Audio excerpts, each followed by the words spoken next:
the badge. What'd you hear?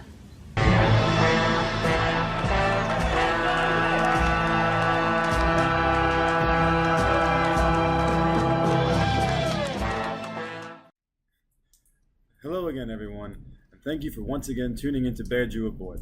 This week's video will be Bear Jew Aboard's tribute to ANZAC Day. Now, many of you are wondering, Adam, what's ANZAC Day?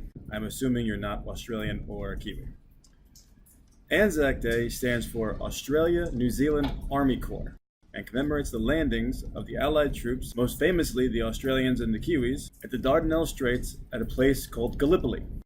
Here in Papua New Guinea, there is a cemetery dedicated to the soldiers of the Commonwealth who fought defending the country from the Japanese who invaded in 1942.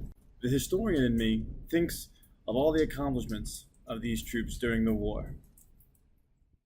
How the 9th Australian Division, the Rats of Tobruk, commanded by Gallipoli veteran General Leslie Morshead, dealt the Germans their very first defeat on the Western Front. How the Australians, most of whom reserves, pushed the Japanese back here in Papua New Guinea at the Kokoda Track and for the first time retook territory from the Japanese.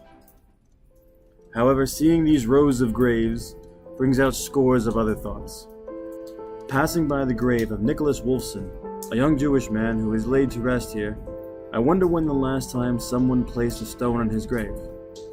In doing so, I noticed he is flanked by 2 members of his unit who died on the same day as he did, and I ponder over it if they were friends who can at least keep each other company.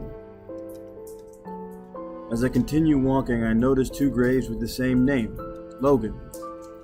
They died on the same day. Being just a few years apart, I wonder if they were brothers, and my thoughts drift to their mother. At the base of the hill, you see the graves of the Papua New Guineans who died in the fighting. The men of the 1st Papuan Infantry Battalion and the Torres Strait Light Infantry. Out in the bush are an unknown number of the Papuan Labor Force, who during the fighting carried ammunition, food, and even heavy weapons to the front lines. And rather than rest as a normal human being would after such an arduous hike, they picked up the wounded and brought them to safety, forever instilling them in hearts and in history as the Fuzzy Wuzzy Angels. Thinking of this story and seeing the grave bearing the name Topipin, a Papuan soldier who fell at the young age of 16, floods you with thoughts of great courage and envelops you in sadness. You're reminded of tremendous victory and incalculable loss. What could have warranted the loss of a boy so young?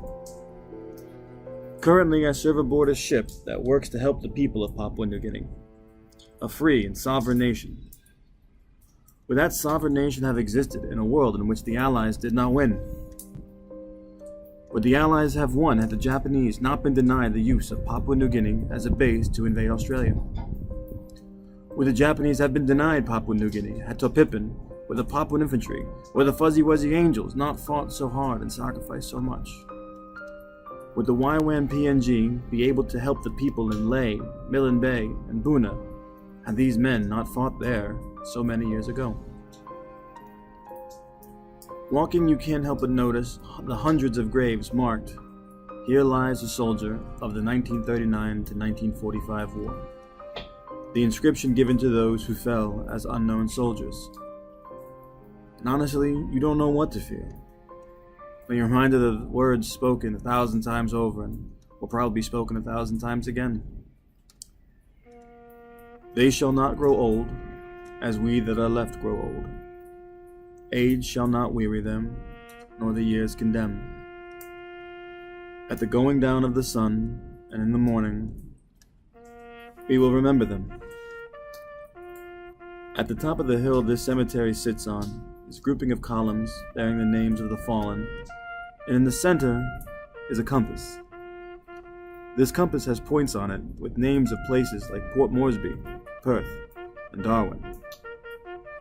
And as sure as my name is Adam, I started to cry, because at that moment I realized it's there to show these young men their way home.